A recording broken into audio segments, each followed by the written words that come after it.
ప్రభువుని ఆశ్చర్యపరిచిన కొన్ని సంఘటనలు ఉన్నాయి. యేసు ప్రభు ఆశ్చర్యపోయాడు. ఆశ్చర్యకరుడికే ఆశ్చర్యం వేసింది. ఎవరికి? ఆశ్చర్యకరుడికే ఆశ్చర్యం వేసిన కొన్ని సంగతులు మన పరిశుద్ధ గ్రంథంలో చూస్తే మార్కు సువార్త 6వ అధ్యాయము 5వ వచనము చివరి వచనం, చివరి లైను, ఆయన వారి అవిశ్వాసమునకు ఆశ్చర్యపడెను. యేసు ప్రభు ఆశ్చర్యపడిన విషయం ఏంటంటే ప్రజలలో ఉన్న అవిశ్వాసానికి యేసు ప్రభు ఆశ్చర్యపడ్డాడంట. దేనికి? యేసు ప్రభు ప్రజలను చూసి ప్రజలలో ఉన్న అవిశ్వాసం, ప్రజల్లో ఉన్న అపనమ్మకం, మనుషులలో ఉన్న ఈ అవిధేయత, మనుషులలో ఉన్న అవిశ్వాసాలు చూసంట యేసు ప్రభు దేవుడు ఆశ్చర్యపడ్డాడంట. అసలు ఒక విషయాన్ని మనం ఆలోచన చేస్తే ఆశ్చర్యకరుడు, ప్రజల్ని ఆశ్చర్యగొలిపేవాడు, ప్రజల జీవితాల్లో కార్యాలు చేసి ప్రజలను బాగు చేసి ప్రజలను ముట్టి ప్రజలను స్వస్థపరిచి ప్రజలకు ఆరోగ్యం ఇచ్చి ప్రజలను బాగు చేసి ప్రజలలో దెయ్యాలను వెళ్ళగొట్టి ప్రజలని ఆశ్చర్యపరిచే యేసు ప్రభువే ఆశ్చర్యపోయాడంట. హల్లెలూయా. కొన్ని మనం పేపర్లో చదువుతాం, వైద్యులే ఆశ్చర్యపోయారు, పోలీసులే ఆశ్చర్యపోయారంట కొన్ని సంగతులను చూసి. అరే వీడేంటి ఈ విధంగా దొంగతనం చేయొచ్చా? డాక్టర్లు అనుకున్నారు ఎంత రోగము భయంకరమైనది ఉంటుందా? హల్లెలూయా. అంటే ఆశ్చర్యపరిచే దేవుడే ఆశ్చర్యపోయాడంట. అప్పుడప్పుడు పోలీసులు వాళ్ళంట కొన్ని ఇన్వెస్టిగేషన్లకు వెళితే, కొన్ని కేసులకు వెళితే అక్కడ కొన్ని పేపర్లు ఏమొస్తుంది తెలుసా? ఈ యొక్క హత్య పోలీసుల్ని ఆశ్చర్యపరిచింది. మొన్న ఒక 2 నెలల క్రితం టీవీలో బాగా స్క్రోల్ అయింది. ఎవరి గురించి చెప్పండి? తన భార్యను ముక్కలుగా కోసి కుక్కర్లో ఉడకబెట్టి తర్వాత మిక్సీలో గ్రైండింగ్ చేసి దాన్నంతా ఒక చెరువులో వేశాడంట. పోలీసులు ఆ కేసును ఛేదించడానికి, పోలీసులు అసలు ఇది ఎలా చేశాడని వాళ్ళే ఆశ్చర్యపోయాడంట. అంటే సాధారణంగా పోలీసుల్ని ఆశ్చర్యపరిచాడా?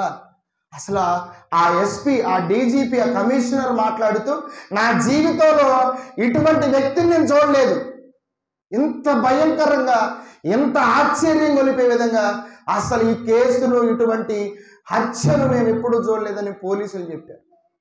అంటే పోలీసులకి ఆశ్చర్యం వేసింది ఆ హత్య. కొంతమంది డాక్టర్లు అంటారు ఈ రోగము, ఈ జబ్బు మాకు ఆశ్చర్యంగా ఉంది, చాలా కేసులు చూసినాం, చాలా మందికి వైద్యం చేసినాం, ఎంతో మందికి ఆపరేషన్లు చేసినాం, మెడిసిన్స్ ఇచ్చినాం, కానీ ఈ రోగం, ఈ జబ్బు మాకు ఆశ్చర్యంగా ఉంది. యేసు ప్రభు కూడా మాట్లాడుతూ యేసు ప్రభు గురించి కూడా రాయబడిన మాట ఏంటి తెలుసా? ఆయన వారి అవిశ్వాసమునకు ఆశ్చర్యపడెను. యేసు ప్రభువే ప్రజల్ని విభ్రాంతి కొలిపేవాడు. యేసు ప్రభువే కుటుంబాల్లో కార్యాలు చేసి ఆ కుటుంబాన్ని ఆశ్చర్యపరిచేవాడు. పేతురు అత్త ఇంట్లోకి వెళితే పేతురు గారి అత్త జ్వరంతో ఉన్నప్పుడు ఆమెను ముట్టి స్వస్థపరిచినందుకు ప్రజలందరూ ఆశ్చర్యపోతారు. సేన అనే దయ్యం బట్టి సమాధులలో తిరుగుతున్న వ్యక్తిని యేసు ప్రభు దగ్గరకు పిలిచి ఆ సేన అనే దయ్యాలను వెళ్ళగొట్టి వచ్చిన ప్రజలందరూ రాయబడిన మాట ఏంటో తెలుసా? ఆశ్చర్యపడ్డారంట. దయ్యాలను వెళ్ళగొట్టి, రోగాలను వెళ్ళగొట్టి, మోగ, చెవిటి, కుంటి, గుడ్డి వారిని బాగు చేసి, చనిపోయిన వారిని తాడముట్టి, చావు బ్రతుకుల్లో ఉన్న వారిని, రక్తస్రావం కలిగిన వారిని యేసు ప్రభు చేసిన స్వస్థతలు అన్నీ ఎన్నో చేశాడు. ఆయన చేసిన అద్భుతాలకు, స్వస్థతలకు, సూచక్రియలకు, మహత్కార్యముల కంట ప్రజలందరూ ఆశ్చర్యపడ్డారు. కానీ ఒక విషయంలో యేసు ప్రభు ఆశ్చర్యపోయాడు. ఒక విషయంలో యేసు ప్రభుకే ఆశ్చర్యం వేసింది. అదేంటో తెలుసా? ఆ రాయబడిన మాట, అవిశ్వాసానికి యేసు ప్రభు ఆశ్చర్యపోయాడు. ఏంటి? మనల్ని చూసి కూడా యేసు ప్రభు ఆశ్చర్యపోతాడా? మన జీవితాలలో మన బ్రతుకుల్లో ఉన్న అవిశ్వాసాన్ని చూసి యేసు ప్రభుకి ఆశ్చర్యం కలిగిందంట. దేవునికి స్తోత్రం. ఎందుకని యేసు ప్రభుకి ఆశ్చర్యం కలిగి ఉంటుంది అర్థం చేసుకోండి. ఆయన మనను చూసి, ఆయన మన వైపు చూసి, మన జీవితాలలో ఆయన చేసిన కార్యాలను బట్టి మనం విశ్వాసం ఉంచుతామేమో అనుకుంటే, కానీ మనమేమో యేసు ప్రభు మీద అవిశ్వాసంతో, యేసు ప్రభు దేవుని మీద అపనమ్మకంతో ఉండడాన్ని బట్టి ఆనాటి ప్రజలను చూసి యేసు ప్రభుకి ఆశ్చర్యం కలిగింది.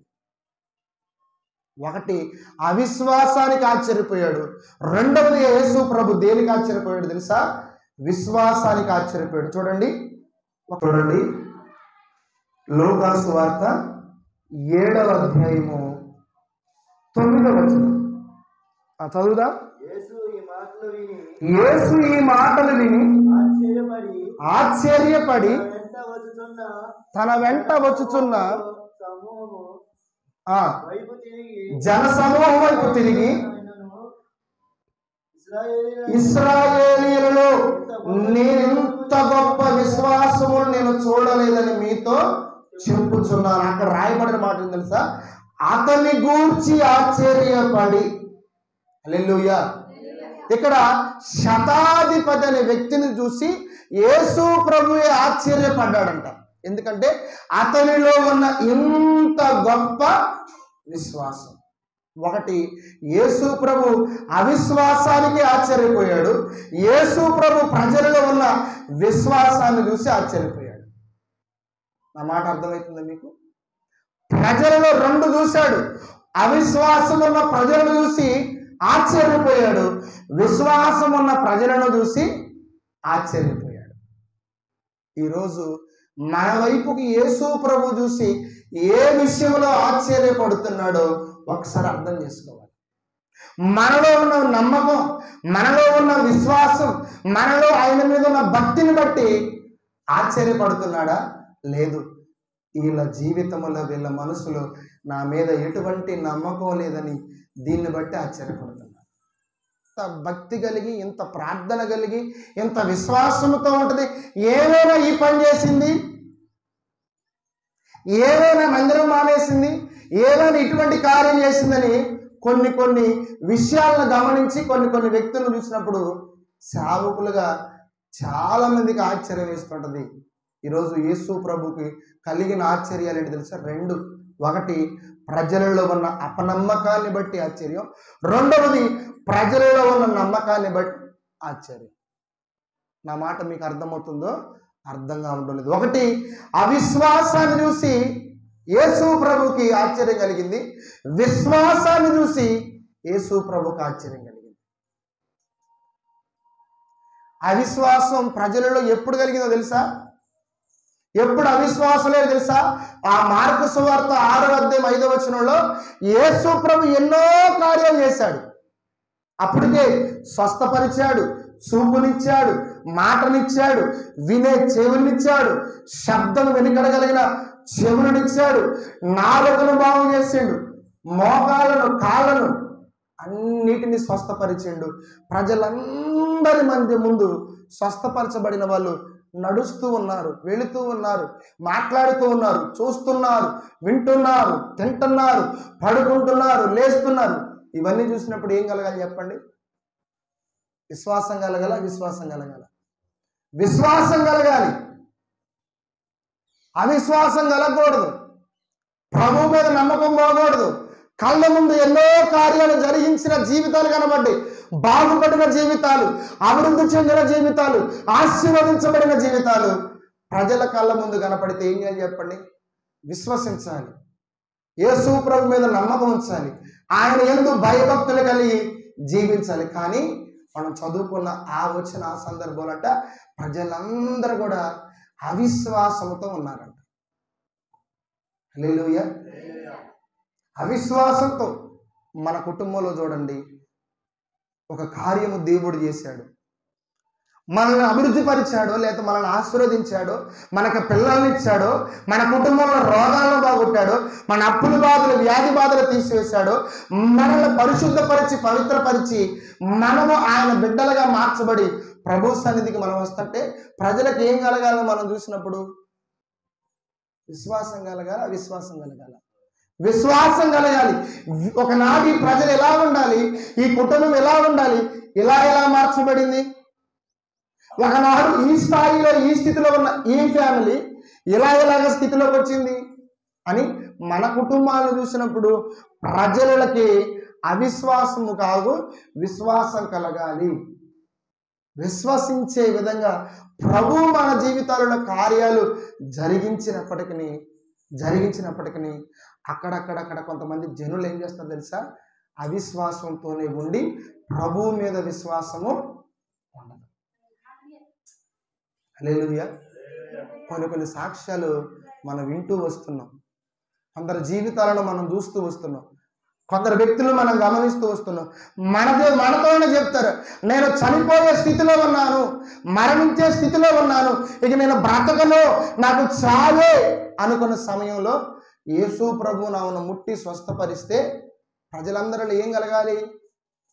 విశ్వాసం కలగాలి, నమ్మకం కలగాలి. హల్లెలూయా.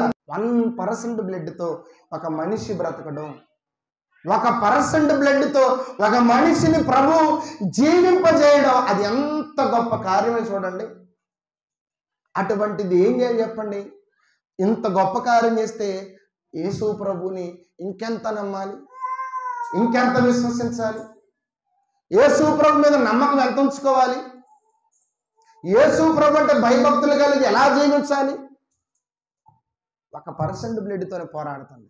ప్రభు మాత్రం బ్రతికించడానికే ఇష్టపడుతుంది. 1% బ్లడ్తోనే జీవిస్తుందంటే నిజంగా ఎంత ఆశ్చర్య కార్యమో. ప్రజలందరూ ఆశ్చర్యపడ్డారు, చాలామంది ఆశ్చర్యపడ్డారే తప్ప యేసు ప్రభుని నమ్మలే. మీరు చూడండి, ఎక్కడైనా సరే ఈ మందిరములో దెయ్యాలను ఎన్ని వెళ్ళగొట్టినా, స్వస్థతలు ఎన్ని జరిగించినా, అనేకులు ఎంతమంది మనం బాగు చేసినా మనుషులు మారతారని కూడా మనం పొరపాటు. ఎందుకనంటే యేసు ప్రభు ఎన్నో చేశాడు, 1 కాదు 2 కాదు, కళ్ళ ముందే రోగగ్రస్తులని, మోగవారిని, చెవిటి వారిని, గుడ్డి వారిని, కుంటి వారిని కళ్ళ ముందు ఎన్నో అద్భుతాలు చేస్తే వాళ్ళంట నమ్మలేదు. యూట్యూబ్లో పోతే ఎన్ని కనపడవండి, టీవీ ఆన్ చేస్తే ప్రజలందరికీ ఎన్ని కనపడవు, సెల్ ఫోన్ ఆన్ చేస్తే ప్రజలందరూ ఎన్ని వినట్లేదు. యేసు ప్రభు పలానా గుడ్డివాడి కళ్ళు తెరిచాడు, క్యాన్సర్ పేషెంట్, ఎయిడ్స్ పేషెంట్, దొంగవాడిని, వ్యభిచారిని, మోసగాన్ని యేసు ప్రభు మార్చాడని వెంటనే ఉంటారు, కానీ ఎంటర్టైన్మెంట్ నమ్మరు.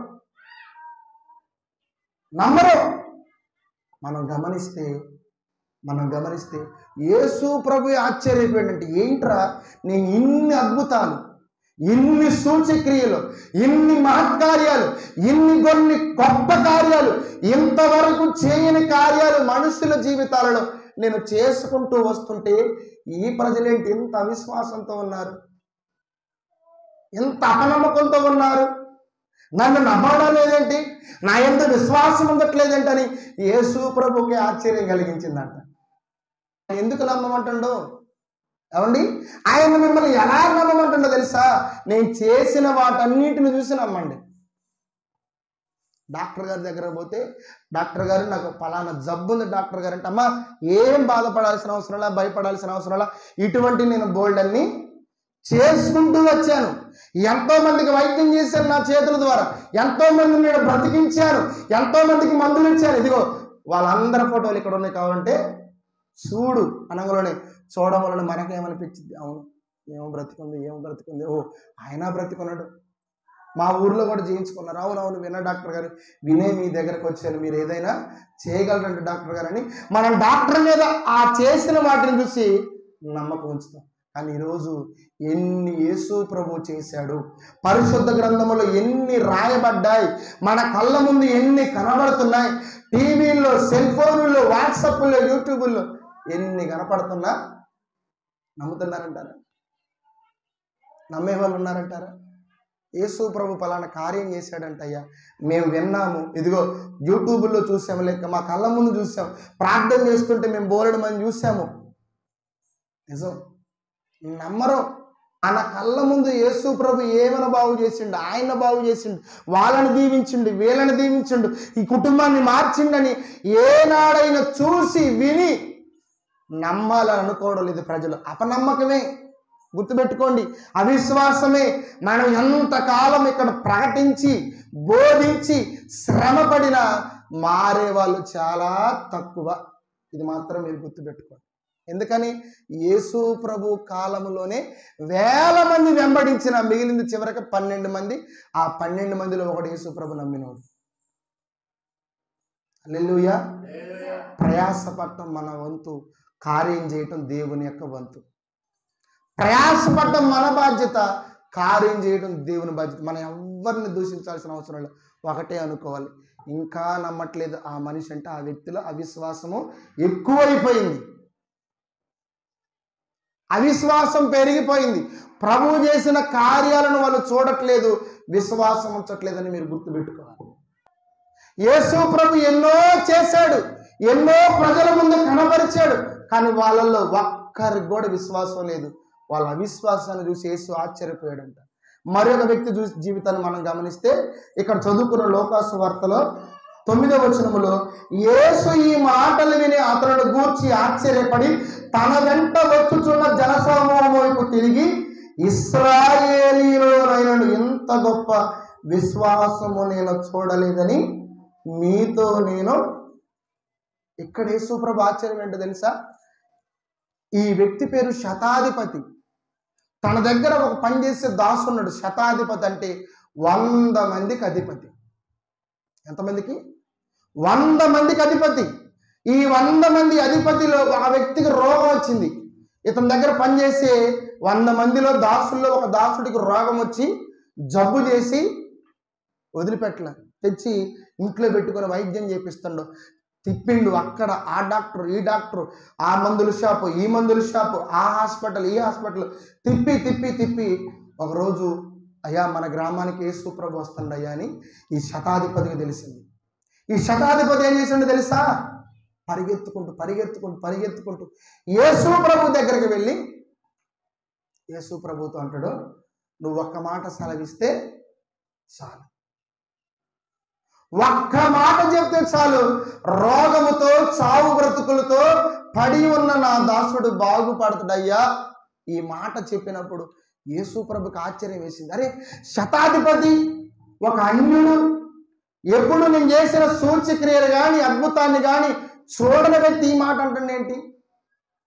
హల్లెలూయా. మనం ఏం చేస్తాం తెలుసా? క్రైస్తవులుగా ఎన్ని చూసినా నమ్మరండి. యేసు ప్రభుని నమ్ముకున్న బిడ్డలు ఎన్నైనా చేయలే. పాస్టర్ గారు ఎన్ని కార్యాలైనా, వాళ్ళ ముందు ఎన్ని దెయ్యాలైనా, ఎన్ని శాతబడులైనా, ఎన్ని మాంత్రిక తాంత్రిక శుద్ర శక్తులను వెళ్ళగొట్టినా వాళ్ళు నమ్మరు. ఏమండి, ఎన్ని చేసిన క్రైస్తవులు మారనే మారరు. విశ్వాసం ఇంకొకటి చేయి, ఇంకొకటి చేయి, ఇంకొకటి చేయి, ఇంకొకటి చేయి, ఇంకొకటి చేయి. అది అన్యులు అనుకో ఏమంటారు తెలుసా? ఎన్నో చేసిన దేవుడు మాకు అర్థమయ్యాడు, ఒక్కటి నువ్వు చేయగలను నాకు తెలుసు. మనం ఏమంటారు తెలుసు? ఇంకొక్కటే. వాళ్ళు ఏమంటారు? ఇంకొకటి నువ్వు చేయగలవు, ఒక్కటి చేయగలవు. మనం ఏమంటాం? ఇంకొకటి చేయి, అప్పుడు మేము నమ్ముతాం. ఇంకొకటి చేయి, మేము నమ్ముతాం. వాళ్ళు అట్లా ఉండరు. ఈ శతాధిపతికి ఏనాడు యేసు ప్రభుడు దగ్గర నుండి చూడాల. ఈ శతాధిపతి యేసు ప్రభుని ఏనాడు వెంబడించలే. ఈ శతాధిపతి ఏనాడు ఒక వ్యక్తిని బాగు చేస్తుంటే చూడలే. ఈ అధికారి ఏనాడు ఒక వ్యక్తిని ముట్టి లేవనెత్తుతున్నప్పుడు చూడాల. కుంటివాడిని బాగు చేస్తున్నప్పుడు, గుడ్డివాడిని బాగు చేస్తున్నప్పుడు, మోగవాడికి చెవిటి మాటనిస్తున్నప్పుడు, చెవిటివాడికి వినికిడినిస్తున్నప్పుడు ఏ రోజు ఈ శతాధిపతి తన కన్నులారా చూడాల. ఆ వ్యక్తి ఏమంటాడు తెలుసా? ఒక్క మాట చెబితే చాలయ్యా నా దాసుడు బాగుపడతాడు. ఈ మాటకి యేసుప్రభు ఆశ్చర్యపడ్డాడు. అరే, ఆ గ్రామాలలో తిరిగి తిరిగి తిరిగి నేను ఎన్నో అద్భుతాలు చేస్తే వాళ్ళు అవిశ్వాసముతో ఉన్నారు, ఇతని దగ్గర ఏనాడు ఒక్క కార్యం కూడా నేను చేయలేదే, ఒక్క సూచక్రియల ఒక్క అద్భుతం కూడా వీళ్ళ గ్రామంలో నేను చేయలేదే, ఇతడేంటి ఇంత గొప్పగా మాట్లాడుతాడు. క్రైస్తవులేమో ఇంకొకటి చేయేసయ్యా, ఇంకొక 10 చేయేసయ్యా, ఇంకొక 20 చేయేసయ్యా మా జీవితంలో అని క్రైస్తవులు మాట్లాడతారు. అన్యులు ఏం మాట్లాడు తెలుసా? ఆయన ఇంకొక్కటి ఆయన చేయగలడు, ఆయనకు ఆ సమర్థం ఉంది, ఆయనకు ఆ సామర్థ్యం ఉందని వాళ్ళు నమ్మితే ఇంకొకటి చేస్తే మేము నమ్ముతాం అని మనం ఏమంటుండే తెలుసా? ఈ శతాధిపతి ఆగాగాగాగాగా ఏడికొస్తున్నాం పద, మరి నీ ఇంట్లో దాసుడు రోగంతో పడి ఉన్నాడు, నన్ను స్వస్థపరచమని నన్ను పిలిచావు కదంటే నువ్వు రావడానికి వీల్లేదు, నువ్వు రావాల్సిన అవసరం లేదు. మరి ఏం చేయాలి? నేను బాగు చేయాలంటే రావాలి కదరా, నీ కుటుంబం దగ్గరకు వచ్చి వాడిని ముట్టి నేను లేపాలి కదా. నేను గ్రామాలు తిరిగి ఇదే చేస్తున్నా, నా దగ్గరకు వచ్చిన వాళ్ళు వస్త్రపు చెంగు పట్టుకొని బాగుపడ్డ వాళ్ళు ఉన్నారు, నేను హస్తం పెడితే ముట్టి స్వస్థపరిచిన వాళ్ళు ఉన్నారు, నేను చెబితే దెయ్యాలన్నీ వెళ్ళిపోయాయి. అయ్యా అవసరం లేదు, నువ్వు నా దగ్గరికి, నా ఇంటి దగ్గరకు రావద్దు, నువ్వు ఏ స్థలం ఉన్నావో ఆ స్థలంలో నిలిచి ఒక్క మాట, ఇదిగో నీ దాసుడు స్వస్థపరచబడ్డాడు, నువ్వు వెళ్ళు, ఒక్క మాట చెప్తే చాలు, మంచం మీద రోగముతో చావు బతుకుల మధ్యలో నా దాసుడు బాగుపరచబడతాడు. హల్లెలూయా. చూసారా? ఆ గ్రామాలు తిరిగి తిరిగి తిరిగి తిరిగి ఎన్నో అద్భుతాలు చేస్తే ఒక్కళ్ళ విశ్వాసము లేకుండా అవిశ్వాసముతో ఉంటే ఈ గ్రామంలో ఇతని దగ్గర ఏ కార్యము చేయకపోయినా తన దగ్గర కూడా నన్ను రానివ్వడానికి అవసరం లేదు, నువ్వు రావాల్సిన పని లేదు, నీ నోటి మాట నుండి ఒక్క మాట. అందుకే ఒక పాట ఉంటుంది అనమాట, నీ మాట జీవము గలదయ్యా యేసయ్యా, నీ మాట మార్పు లేనిదయ్యా, ఏది మారినా నీ మాట మారదయ్యా, ఏది మారినా నీ మాట జరుగునయ్యా. ఆయన మాట జీవము కలిగిన మాట. శతాధిపతికి అర్థమైంది, ఒక్క మాట చెప్పయ్యా, నువ్వు రావాల్సిన పని లేదు, ముట్టాల్సిన పని లేదు, హస్తముంచాల్సిన పని లేదు, నీ చెయ్యి చాపాల్సిన పని లేదు, ఒక్క మాట చెప్తే చాలు. ఈ మాట విని యేసు ప్రభు ఆశ్చర్యపడ్డాడు. ఆ గ్రామాలలో తిరిగి ఎన్ని స్వస్థతలు చేసినా వాళ్ళు నమ్మకపోతే యేసు ప్రభు వాళ్ళ అవిశ్వాసాన్ని బట్టి అక్కడ ఆశ్చర్యపడ్డాడు. ఇక్కడ ఏ కార్యము ఒక్కటి జరిగించకపోయినా ఇతని విశ్వాసాన్ని చూసంట యేసు ప్రభు ఆశ్చర్యపోయాడు. ఈరోజు మనలో ఏముంది? మనలో కూడా యేసు ప్రభు చూస్తుండో, వీళ్ళు విశ్వాసముతో ఉన్నారా అవిశ్వాసముతో ఉన్నారు? గ్రామాలు తిరిగి ఎన్నో యేసు ప్రభు చేశాడు, ఇప్పటికి జరుగుతున్నాయి, అవి విని విశ్వాసముతో ఉన్నారా? లేదు లేదు, మా దగ్గర జరగలేదుగా, నా జీవితంలో జరగలేదు కదా, జరిగితేనే నమ్ముతామని మనం అనుకుంటే మన యేసు ప్రభు ఏమంటున్నాడు? ఇంకా మీరు అవిశ్వాసముతోనే ఉన్నారు. ఆశ్చర్యపరిచేవాడే ఆశ్చర్యపోయిన సంగతులు, ఆశ్చర్యకరుడికే ఆశ్చర్య వేసిన సంగతి. చూసారా? మాటతోనే మహిమలు, మాటతోనే స్వస్థత, మాటతోనే ఆరోగ్యము, మాటతోనే ప్రతిని దేవుడు కలగజేయగలడు. ఆయన అంటుండే శతాధిపతి, ఒక్క అడుగు కూడా నువ్వు వేయాల్సిన అవసరం లేదు, ఒక్క మాట పలికితే చాలు. కానీ ఆ గ్రామాల్లో తిరిగి తిరిగి తిరిగి తిరిగి వారి కుటుంబాలకి వీరి కుటుంబాలకి వెళ్ళి స్వస్థపరిచి లేవనెత్తి ప్రతి సూచిక అద్భుత ఆశ్చర్యకార్యాలు చూస్తే ప్రభువు నమ్మల.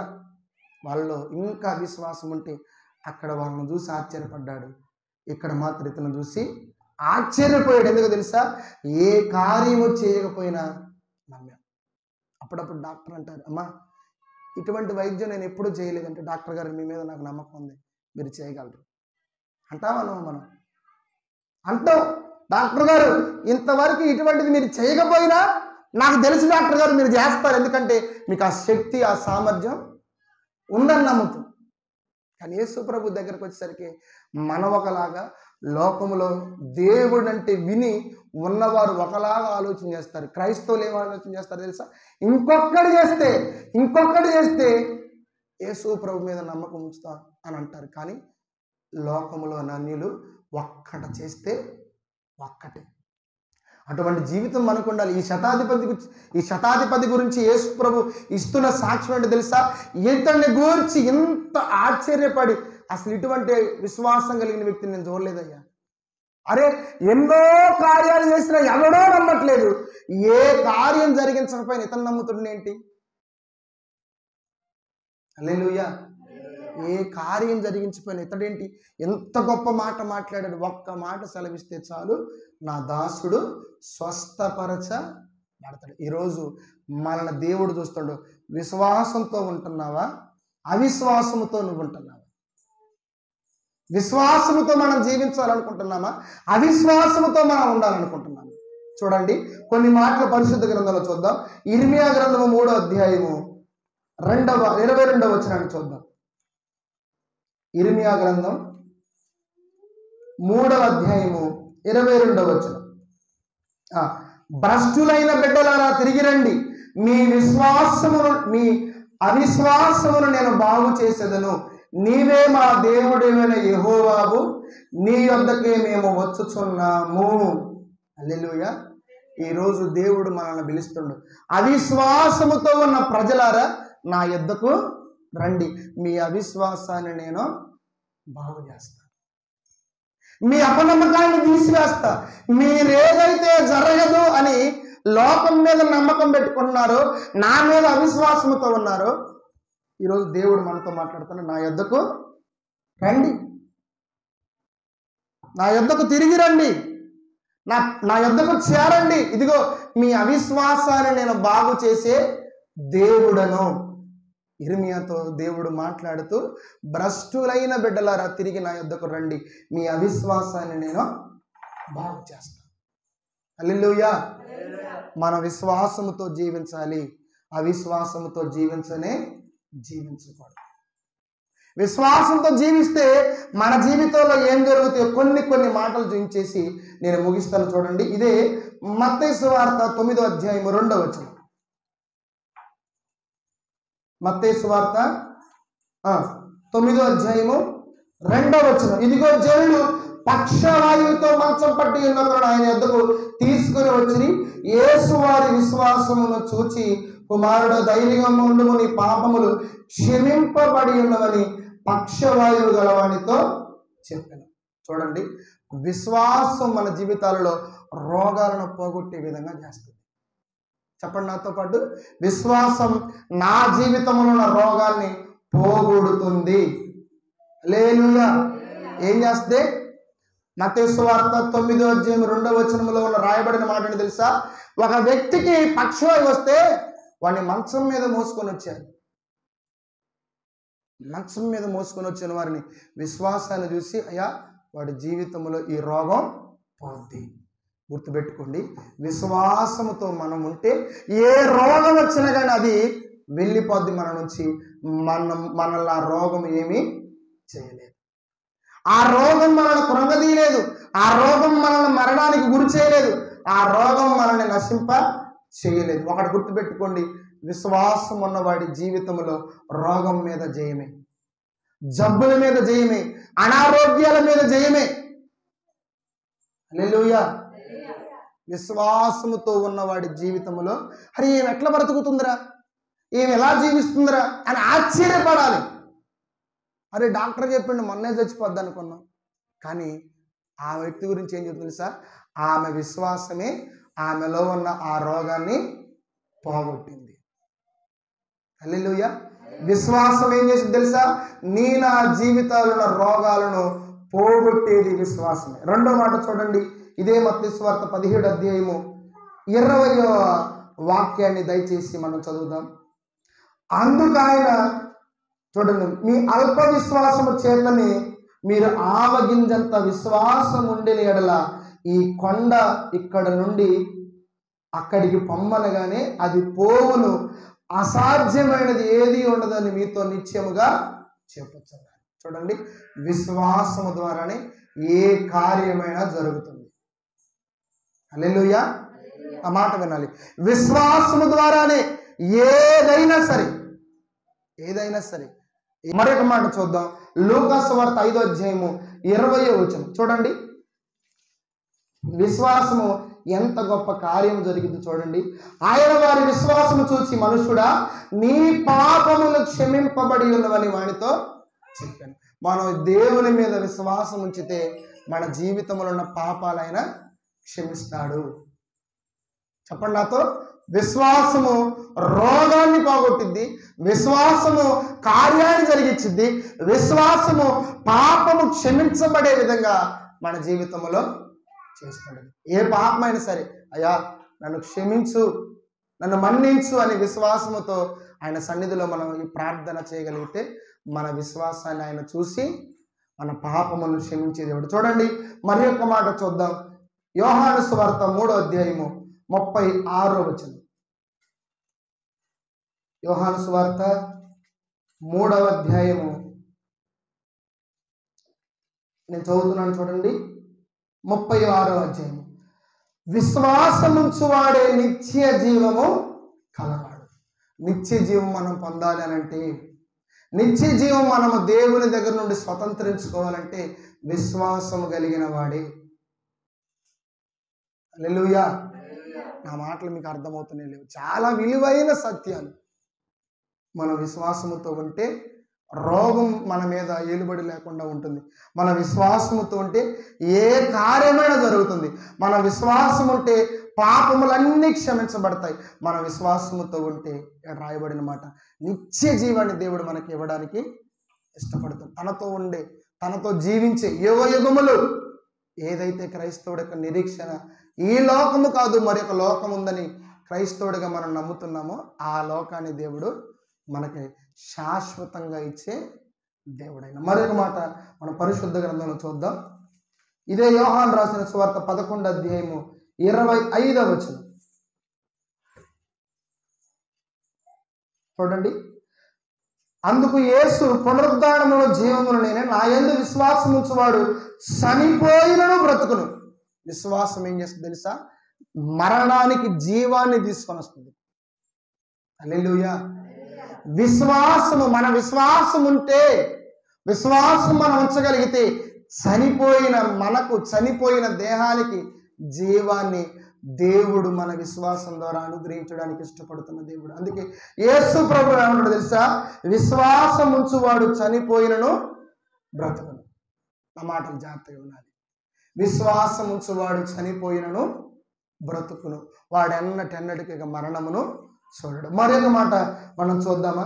గలతీయులకు రాసిన పత్రిక 3వ అధ్యాయము 9వ వచనం.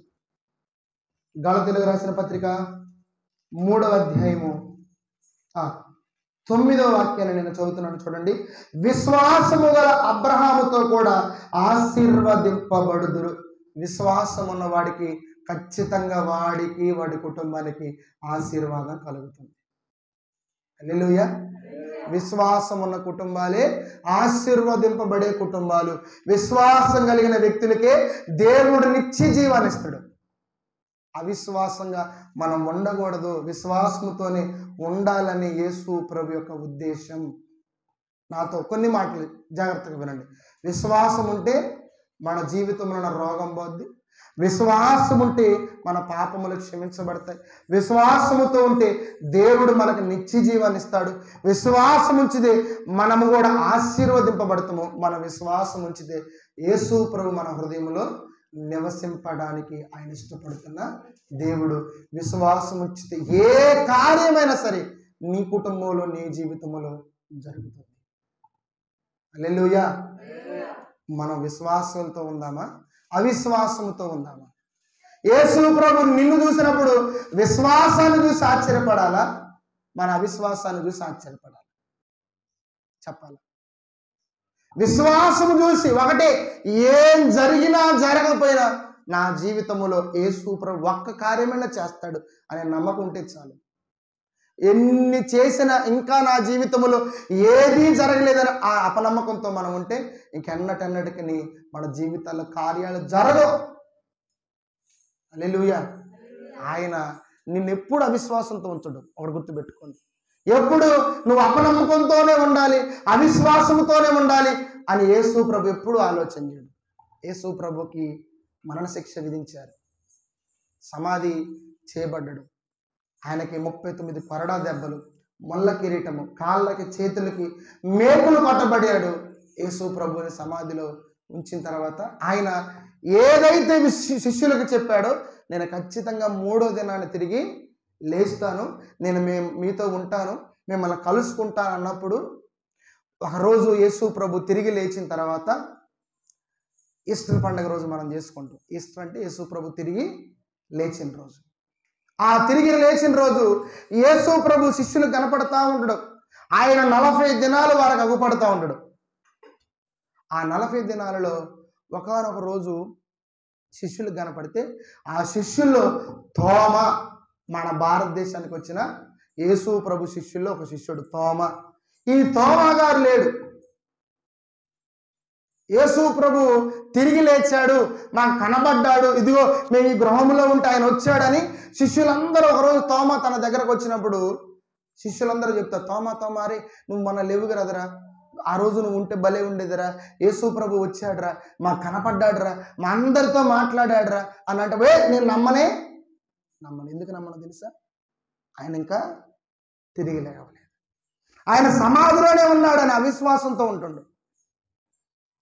ఆయన నా కళ్ళ ముందే సెలవు వేశారు కదా, నా కళ్ళ ముందే మరణించాడు కదా, నా కళ్ళ ముందే సమాధిలో పెట్టినాం కదా మనం, ఆయన తిరిగి లేవడం ఏంటి, మీతో మాట్లాడడం ఏంటి, మీకు ఏమైనా పిచ్చెక్కిందా అని వాళ్ళందరినీ గదమాయిస్తుండ్రు. లేదురా, మా దగ్గరకు వచ్చాడు, మేమందరం చూసాం, నువ్వు లేవు ఆ రోజు అన్నప్పుడు. ఇదిగో ఈసారి కానీ యేసు ప్రభు కనబడితే అసలు ఆయన దగ్గరికి వెళ్ళి నేనేం చేస్తానో తెలుసా, ఆయనకి మేకులు కొట్టారే ఆ చేతులు పెడతాను, పక్కలో బల్లెపోట్లు పెడిచారే ఆ పక్కలో నేను చేయి పెట్టి, ఈయన ఖచ్చితంగా యేసు ప్రభు కాదని నేను రూఢిపరుచుకుంటాను అన్నప్పుడు, ఒకానొక సమయంలో యేసు ప్రభు శిష్యులందరూ కూడుకున్నప్పుడు యేసు ప్రభు రావడం జరిగింది. చూడండి, ఆ మాట చూద్దాం. యోహాను సువార్త 20వ అధ్యాయంలో ఈ మాట రాయబడి ఉంటుంది. ఎంత మంచి మాట చూడండి. 20వ అధ్యాయంలో 26వ వచనం. 8 దినములైన తర్వాత ఆయన శిష్యుల మరల లోపల ఉన్నప్పుడు తోమ వారితో కూడా ఉండెను. తలుపులు మోయబడి ఉండగా యేసు వారి మధ్యన నిలిచి, మీకు సమాధానము కలుగునుగాక అనెను. తరువాత తోమాను చూచి, నీ వ్రేలు ఇటు చాచి నా చేతులు చూడుము, నీ చెయ్యి చాచి నా ప్రక్కలో ఉంచి, ఆ రాయబడిన మాట ఏంటంటే, అవిశ్వాసివి కాక విశ్వాసివై ఉండుము. హల్లెలూయా. ఈరోజు యేసు ప్రభు మనతో చెబుతున్న మాట ఏంటి తెలుసా? ఆ రోజు తోమా అయ్యా నేను చనిపోయాను, నన్ను పాతి పెట్టారు, నేను సమాధిని తిరిగి లేచాను, నేను మృత్యుంజయుడి తిరిగి లేచి అందరు కనపడ్డాను, కానీ నువ్వు మాత్రం నమ్మట్లేదంట కదా. మీరు మీలో ఉన్న అవిశ్వాసాన్ని బయటికి చెప్పాల్సిన అవసరం లేదు. అక్కడ గుర్తుపెట్టుకోండి, మీరు నాకు చెప్పాల్సిన అవసరం లేదు, నేను మీకు చెప్పాల్సిన అవసరం లేదు. మీరు విశ్వాసులు అవిశ్వాసులు, పరమందున్న దేవుడికి సమస్తము తెలుసు. మనలో ఎంతమంది విశ్వాసంతో ఉన్నారు, ఎంతమంది అవిశ్వాసంతో ఉన్నారు.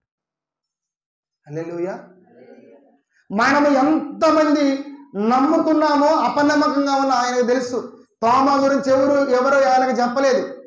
కానీ ఇలాగే అందరు ఉన్నప్పుడు వాళ్ళ మధ్యలో తోమా ఉండు వచ్చి అంటుండు, తోమా నేను లేచానంటే నమ్మలేదు కదయ్యా, తిరిగి లేచానంటే నువ్వు విశ్వసించలేదు కదా, ఇదిగో దగ్గర పిలిచి, ఇదిగో నా చేతులు చూడు, ఏదో చెప్పావు కదా, ఏమన్నావు, ఈ చేతుల గుర్తుల్లో నీ వేళ్ళుంచి నా పక్కలో బల్లెపోట్లు పడిచారు కదా, ఈ బల్లెపోట్ల గుర్తుల్లో కూడా నీ చేతులు ఉంచాలనుకున్నావు కదా, రా ఇవన్నీ చూడు, ఈ చేతుల్లో చేతులు పెట్టు, ఈ పక్కలో నీ చేయించి పెట్టి అవిశ్వాసిగా ఉండ మాకు తోమా.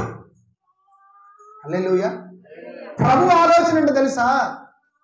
నువ్వు అవిశ్వాసిగా ఉండకూడదు, విశ్వాసంతో నువ్వు జీవించాలని ఆయన ఇష్టపడుతున్న దేవుడు. ఎవరైనా సరేనండి, నన్ను అనుకోండి, నన్ను పోలీసులు కొట్టారనుకోండి, నన్ను పోలీసులు కొట్టారు, నన్ను జైల్లో వేశారు. ఎవరైనా వచ్చి అరే నిన్ను ఎక్కడ కొట్టారో చూపిమంటే అది నాకు అవమానమా? ఇక్కడ కొట్టారని నేను చూపిస్తాను? చూపించం. ఇష్టపడ్డు. ఎందుకంటే అవి అవమానం, అవి మనకి నచ్చనివి. అరే నేను పోలీసులు కొట్టారంటే కదా విపరీతంగా దెబ్బలు చూపించారంటే మనం చూపించాం. ఎందుకంటే ఒక మారు నన్ను కొట్టారనే బాధతో నేను బాధపడుతుంటే వీడెవడో వచ్చి నన్ను దెబ్బలు చూపించమంటాడు, కానీ యేసు ప్రభు ఆలోచన ఏంటో తెలుసా? నన్ను 39 కొరడా దెబ్బలు కొట్టినా మరలా వాటిని నేను చూపించి తోమా మరలా వాటిని నీకు చూపిస్తాను, నా దగ్గర రా, వాటిని చూడయ్యా. ఎవరైనా సరేనండి, ఒక వ్యక్తి ఇంకో వ్యక్తి చెంప మీద కొడితే ఈ చెంప మీద 4 అచ్చులు పడ్డాయంటే చెయ్యి దాచుకొని ఇంటికి వెళ్ళిపోతారు, ఎవరికి చూపించకుండా. అవునా కదా? చూపిస్తారా? చూపించరా?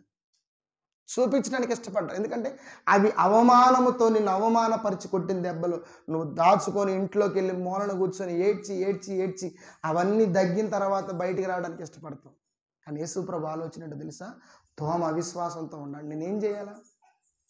ఆ తోమని విశ్వాసంతో నింపాలి, నేనేం చేయాలా? ఏ వీధులు అయితే నడిపించి దెబ్బలు కొట్టారో వాటన్నిటి మరలా తోమ నా దగ్గర చూద్దు. కానీ మరలా అవమానం అనుకోవట్లేదు యేసు ప్రభు చూపించడానికి, మరలా సిగ్గుపడట్లేదు యేసు ప్రభు చూపించడానికి, మరలా ఇదేదో నాకు అవమానము, నాకు చిన్నతనం అని భావించట్లా. ఇదిగో తోమ, నన్ను ఎక్కడెక్కడ కొట్టారో నువ్వు చూసావు కదా, ఎక్కడెక్కడ నన్ను అవమానించారు, ఎక్కడెక్కడ నా మీద ఉమ్మి వేశారు నువ్వు చూసావు కదరా. మనమైతే సిగ్గుతో దూరంగా మారిపోతాం. ఎందుకని? ఈ అవమానంతో కొట్టిన దెబ్బలంటే మీరు చూడండి, స్కూల్లో కూడా టీచరు పిల్లవాడిని పిలిచి అరే నువ్వు సరిగ్గా చదవలేదని వాడిని కొట్టిన 2 దెబ్బలు, వాడు ఏం చేస్తా తెలుసా? ఎట్లా పట్టుకుంటాడు, అరే సార్ ఎక్కడ కొట్టిన చూపిరు నీకని పక్క పిల్లలు అడిగితే చూపించారు. ఎందుకని? అవి వాళ్ళకి అవమానం, అవి వాళ్ళకి బాధ. కానీ యేసు ప్రభు ఆలోచన అంటే తెలుసా? ఎలాగైనా సరే తోమాని విశ్వాసముతో నేను ఉంచాలి. ఇదిగో తోమర్రా, నా దెబ్బలు చూద్దు కానీ, తోమర్రా నా గాయాలు చూద్దు కానీ, తోమరా నా పక్కలో చేతులు ఉంచుద్దు కానీ, తోమరా ఇదిగో ఈ గాయాల్లో నువ్వు వేలు పెడుతు కానీ. హల్లెలూయా! ఎంత మంచి దేవుడు అండి. ఎందుకో తెలుసా? ఎందుకు ఇవన్నీ చూపించకపోతే తోమ మళ్ళీ అవిశ్వాసముతో ఉంటాడేమో, అవిశ్వాసముతో బ్రతుకుతాడేమోడని దేవుడు ఏ మనిషి అవిశ్వాసముతో బ్రతకడానికి ఆయన ఇష్టపడ్డాడు. నీవు నేను విశ్వాసముతోనే ఉండాలి, దాని కొరకు దేవుడు ఏదైనా చేయగలడు. హల్లెలూయా! విశ్వాసముతో ఉంటే రోగము నీ నుండి వెళ్ళిపోద్ది. విశ్వాసముతో ఉంటే ఏ కార్యమైనా జరిగిద్ది. విశ్వాసం ఉంటే జరగని పని అంటూ ఏది ఉండదు. విశ్వాసం ఉంటే నీకు నిత్య జీవం, విశ్వాసం ఉంటే నీ పాపము క్షమించబడిద్ది. విశ్వాసం ఉన్న వారి కుటుంబంలోనే దేవుని మెండైన ఆశీర్వాదాలు ఉంటాయి. తోమాకు చూపించడానికి కారణము తోమ అవిశ్వాసముతో ఉన్నాడు. అవిశ్వాసిని విశ్వాసిగా ఎలాగైనా మార్చాలని మరల ఆ అవమానింపబడి దెబ్బలు కొట్టిన గాయాలనే తోమాకు చూపించాడు. ఈరోజు నీతో నాతో ఆయన తెలియజేస్తున్న మాట ఏంటి తెలుసా? నమ్ము, విశ్వాసముతో ఉండు, విశ్వసించు. నీ విశ్వాసాన్ని నేను చూసినప్పుడల్లా నాకే ఆశ్చర్యం అనిపించాలి. నీలో అవిశ్వాసం ఉంటే ఆ అవిశ్వాసం చూసి నేను ఆశ్చర్యపడి నేను బాధపడకూడదు. శతాధిపతి వల్ల విశ్వాసం ఉంచాలి, శతాధిపతి వల్ల ఆయన మీద నమ్మకం ఉంచాలి. యేసయ్య ఏ కార్యమైనా చేయగలడు విశ్వాసము ద్వారానే. హల్లెలూయా! కాబట్టి మనం అవిశ్వాసమా విశ్వాసమా ఏది మనం ఉంచుకుందాం, మనం చెక్ చేసుకుందాం. నాలో ఏముంది? ఏది చూసి యేసు ప్రభు ఆశ్చర్యపడుతున్నాడు అదే నాలో ఉందా? నాలో నుండి తొలగించుకోవాలి. యేసు ప్రభు చేసిన వాటి వైపు చూసి నా విశ్వాసాన్ని పెంచుకోవాలని ఒక ఆలోచనలోకి వద్దాం. దేవుడు మనల్ని నడిపించి దీవించును గాక. ప్రార్థన చేసుకుని మనం ముగించు.